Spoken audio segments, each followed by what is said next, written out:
are back, and we are joined now by Prem Thakker, reporter for Zeteo News. Prem, thanks so much for coming on the show today. Thanks for having me. Hi, guys. Hey, yeah, it's great to see you. And you've been really busy doing great work at Zeteo, whether you're in press briefings, grilling these State Department freaks, or you're covering some of these just immensely terrifying ICE disappearances of student activists all across the country. It's been a month since Mahmoud Khalil has been detained by ICE. What can you tell us about that case? So the latest in Mahmoud's case is that an immigration judge has given the Trump administration 24 hours to cough up whatever evidence they have, and by Friday, the judge will rule on whether on Mahmoud's case. I think what's been difficult, I think, just as journalists, but also just for all you guys just watching, is there's now, seven, if not more, high-profile cases of students who've been targeted specifically for this sort of weird foreign policy authority that the government is using to try to target these students. And all those students have potentially, more than one case going on with regards to the immigration court side of things, with regards to sort of challenging the broader nature of these cases. And that's just the cases we know. There's, dozens of other students who might be being targeted with the foreign policy aspect of this that the government is going after, which is saying that, these students are threatening or compromising U.S. foreign policy in some way by virtue of protesting or writing an op-ed. And then, as I'm sure we'll get into it, there's also hundreds of more students now who are being targeted for other jurisdictions and authorities that are also very loose, very weak, just kind of throwing things at the wall. And it's difficult for me. I don't know about you, Emma, but just thinking about how when Mahmoud was first detained, I thought that perhaps this would have been a moment in which so many different contradictions and tensions that were leading up to that moment would have been a boiling point. That would have been a point where there just would have been such a strong sense of people putting their foot in the ground and saying, this cannot go on. And instead, we now are seeing the aperture widen even more, whether it's college students, whether it's El Salvador and this gulag prison. And it's frightening. It's terrifying.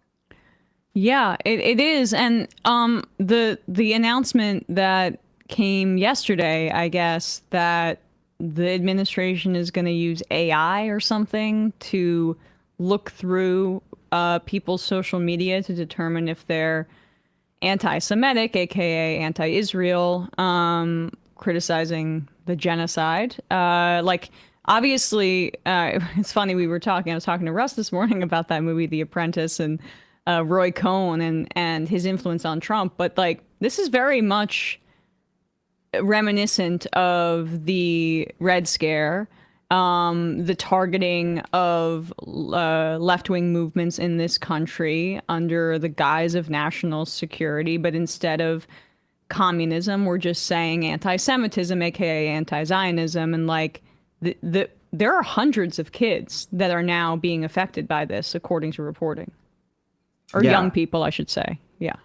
Absolutely. Absolutely. And it's tough because and I think a lot of people are of two minds, and I think reasonably so. On one hand, everything about this Trump administration has felt like it's just flooding the zone. The famous Steve Bannon-ism of just overwhelming the people with too many things to keep track with and kind of just throwing stuff at the wall, seeing what sticks, whatever. It doesn't matter. We're just doing everything. It feels chaotic. It feels hard to keep track of. On the other hand, it feels like so much of this, in a broad sense, has some level of a common denominator in terms of what's trying to be accomplished. You think of things that maybe seem a little disparate, but actually have a sort of through line. There's the Lake and Riley Act, which at its core is not just anti-migrant, anti-immigrant, but it's anti-due process. It's anti any sense of normalcy or norms about justice, about people's right to be presumed innocent before being just rounded up. And of course, there was the total of, I think, 56 Democrats between the House and the Senate that ended up voting for that. Right.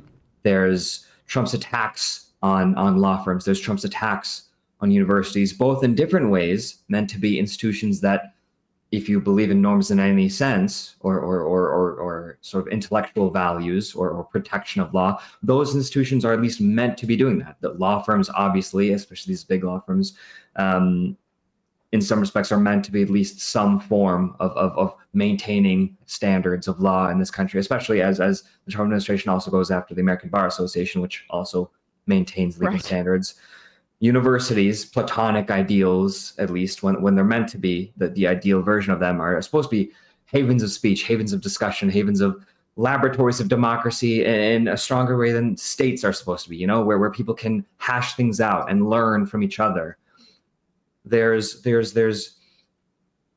obviously like just these different ways of attacking students and attacking their citizenship, their right to be here, any rights that are supposed to be afforded to them. All that seems sort of disparate, but like somewhat related. But there is this broader denominator of giving the government the authority in as many ways as possible to determine one's personhood, determine one's fate in this country. That the idea of you having guaranteed rights, or of us having a guaranteed way of going about systems of justice, systems of legality, that's all, those categories don't matter. All that matters is what this small set of people determines does or does not grant you citizenship, rights, equal protections, personhood generally.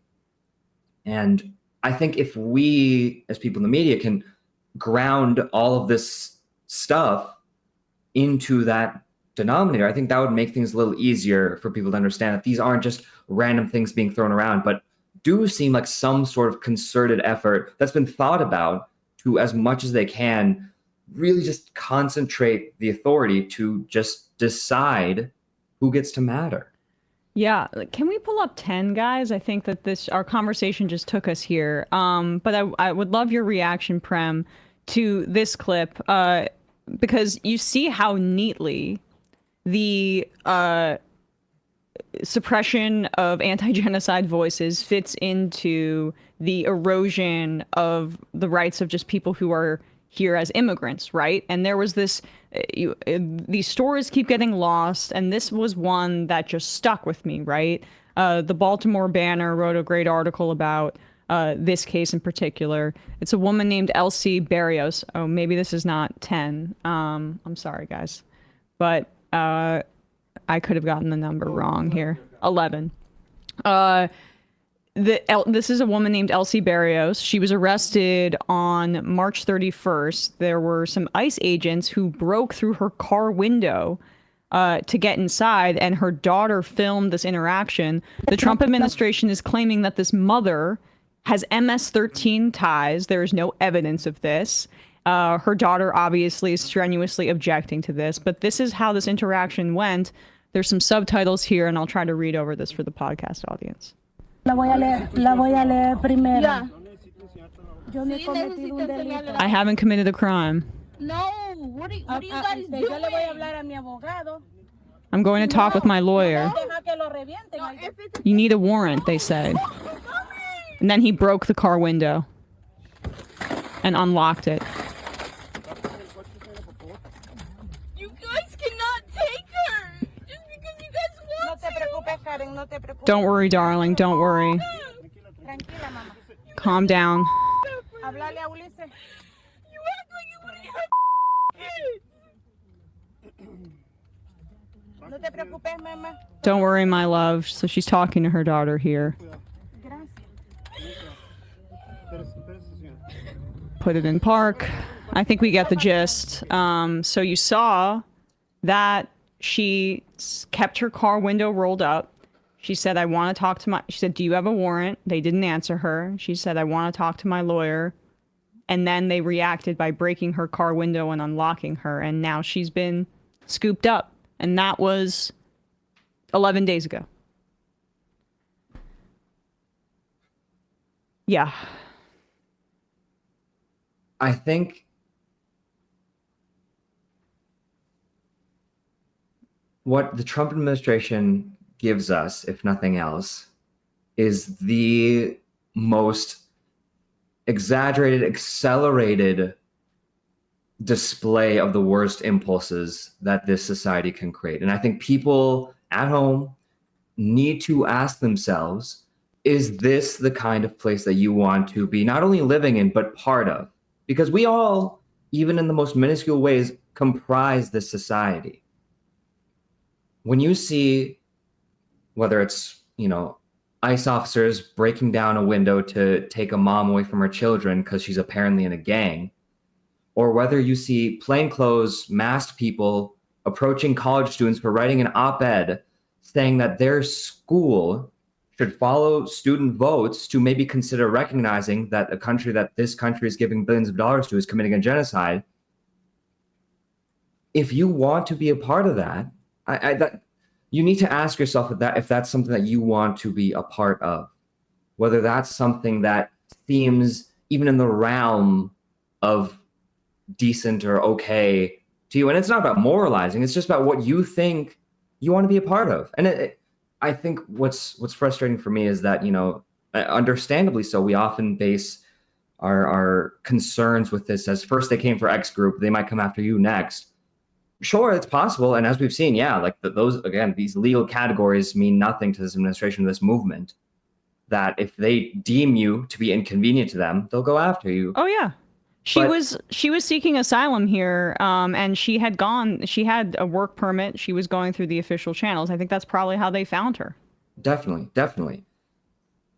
But it seems like that's not necessarily sufficient in terms of what this argument needs to be about, which is that even if you never get pursued after, you're part of this. You are not only paying your taxes to a government that's carrying this out, you're not only sort of a voter or a non-voter, but you're a neighbor to these people. Yep. And I think if you can see these videos of people being rounded up, see these people being taken from their families, and honestly, even if someone did commit a crime, there is a thing called due process. That means you can't just be rounded up and sent to a prison camp in a different country. Even if someone commits a crime, there has to be sort of baseline amount of tolerance that we have in terms of what are we going to allow to be done in this country? What are we going to be allowed to be done in our name? What are we going to allow to be done to people just like us, which is to say people who, at the end of the day, just want to lead a dignified life. Yeah. You're not the only one that wants that. And to me, Prem, this it's not to say everything is the result of capitalism, but a lot of what we're talking around is capitalism, right? Whether it be the United States' relationship with Israel as it functions kind of as our colony in the area of the world that we're constantly waging war in because it's a war for influence over the area that produces oil. That's a huge part of it. And then whether it's this the terrorizing of people who are here as immigrants, this is also so that they're fearful to speak up if they're being mistreated. They're fearful to go out in public life and to be a part of America. Like there's all this, of course, racism, deep racism that Donald Trump is tapping into here and engendering in the public in many ways. He's exacerbated this. But it's also because the suppressing of people's rights continues to benefit the people at the very top, which is what this administration and this political movement represents and what the Republicans do. But we're at this point of like one of the darkest chapters in our history, the end point of this long project.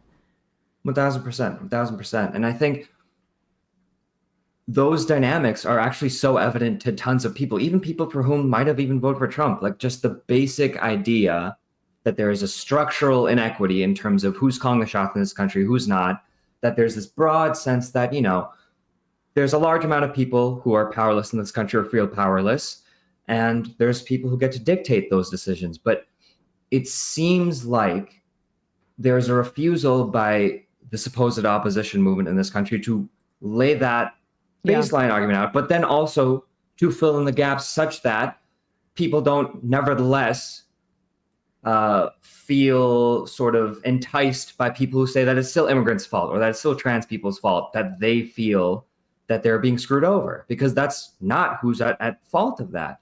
And, I think you and I and plenty of people sort of in our sphere, we get sort of gone after, especially when it's the Trump administration power, when we sort of criticize the opposition or Democrats or progressives or what have you. And I just as an aside, I think like people ought to understand, we don't get passionate out of being critical all the time. The reason we're critical of whoever, left or right, is because things can be better and things are very evidently can be better. And I think one thing that will always stick to me as we see the devastation around us is that this was the permission for this was created and manufactured. We've seen Americans have sort of idiosyncratic opinions on a lot of things, and also opinions that change. I think too often in this country, we see people as very static, as immoving, as if they're anti-immigrant once, they're always going to be that way, that they're just racist rubes. No, people can change in the same way that you and I have changed. That's the popularism argument, that like the Democrats should just chase what polls well versus making their own case. It's insane. It's insane. Right. And it's like the illusion that like polls are just created as if like people's opinions aren't shaped by what we say and what we do. And I think if you have, 50 something Democrats saying, yeah, a bill that gets rid of due process is not just, okay, but we'll vote for it. That's what helps create this. If you have half the Democratic caucus smearing anti-war protesters, pro-Palestine protesters as anti-Semitic, as terrorist sympathizers, no wonder we get here. There's permission for this. There's tolerance for this. And I think, of course, in this moment, the biggest thing is to respond to what's being done right now. But if we want to stand up against it, let alone prevent it in the future, there needs to be an honesty about how we got here in the first place, because someone who helped manufacture this is not going to be someone who can all of a sudden stand up against it. And I mean, as we've seen, it's not like every single Democrat is united in saying Mahmoud Khalil's name over and over again. We're lucky to get, maybe a fifth of them doing it on a regular basis. And so I really encourage people who are liberal Democrat partisans to understand that when we're making these points, we're not just being critical for the sake of being critical. I'd much rather just be, satisfied with the way this country is going. But we get here from a direction. This doesn't just happen. There's a permission, there's a tolerance that's created by the people who are supposed to be standing against this. They're supposed to be having a sort of baseline amount of principle such that it's much easier now, if this were to happen, to resist it, because there's a sort of coherent precedent of people who have always been against this kind of thing. But if you weren't always against it, well, then good luck resisting it. And to bolster this, I mean, this is why it's also not just about what's doing. They pick and choose, what is currently popular that they're going to support. So as you say, the Biden administration completely ceding the ground on immigration, the party moving to the right on immigration, whether it's the Harris campaign or it's the down ballot Democrats who ran this way. They're okay with doing that, right? They're okay with following what was now popular opinion. But this just came out in Pew 2 days ago, that there has been an 11-point increase in unfavorable views towards Israel in the United States. Now, a majority of United States adults have a negative view of Israel.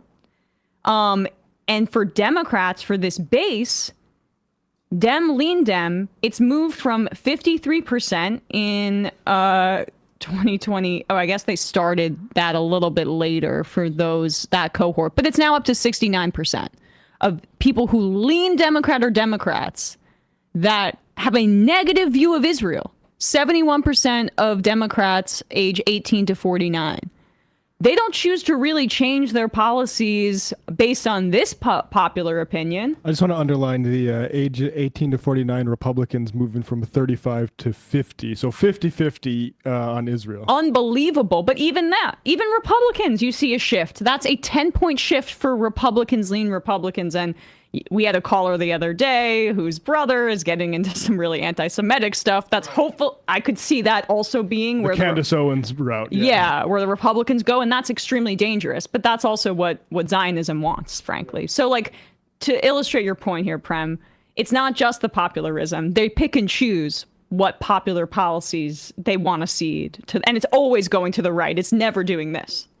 Right. Yeah. And I think, like, for me, it's been interesting because I've sort of oscillated between trying to argue things on the basis of popularism versus arguing things on the basis of morals. And I think our baseline point, at least my baseline point, is that people are dynamic. People can change if you bring a case to them. If you treat them as dignified as you would want to be treated, if you see yourself as someone who can learn and change and grow, that means other people can too. And so I tend to try to base, discussions on that basis, that regardless of what a poll says, we can, person to person talk about something and see what's the better option. But for those who are popularists, this, among many other issues, it's only, you only follow the polls on certain things. If after 2 years of you saying we have an immigration crisis, finally the polls say, oh yeah, we have an immigration crisis, you then say, oh, well, we got to follow the polls. People say there's an immigration crisis. Well, what about over and over and over again, people in this country thinking, yeah, we should legalize or decriminalize weed, or, we should have universal health care, or we should,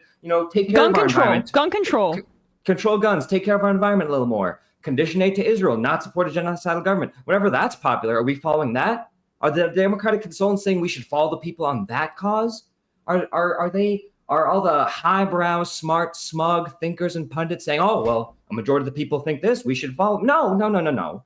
They choose which issue is smart to follow, and they make sure as much as they can, their friends in the media affirm that premise. There's an immigration crisis. There's an immigration crisis. There's an immigration crisis. Crime is skyrocketing. Crime is through the roof. Do we really need to cut taxes? I mean, isn't there a good amount of people in this country, those hardworking, job-creating billionaires? I don't know if people really want to do that. I mean, look, 2 years later, here's a poll that says the same thing. So we should follow the polls. It's ridiculous. It's absurd. And that's why, for our sake, we shouldn't even need to make arguments based off polls, because clearly it's a bunch of BS. And people, again, are dynamic and can change and can grow. And we got to make the argument to people. But if we're going to talk to popularists, we should at least show that their arguments are BS. You can manufacture proof of something and then argue that it should be so, but then there's 20, 30, 50 issues for which the people say one thing, and we're just not going to do it. Why? I don't know, because it's too radical. I mean, who gets to decide what's radical? These same smart, smug people who say what is or is not radical. Exactly right. Well, really appreciate your time today. Prem Thakker, just phenomenal reporting. Everyone's got to go to Zateo and support them. This is the kind of progressive news organization that we really need in this time period. So thanks so much, Prem, for your time. Really appreciate it. Appreciate you guys. Take care. Thanks.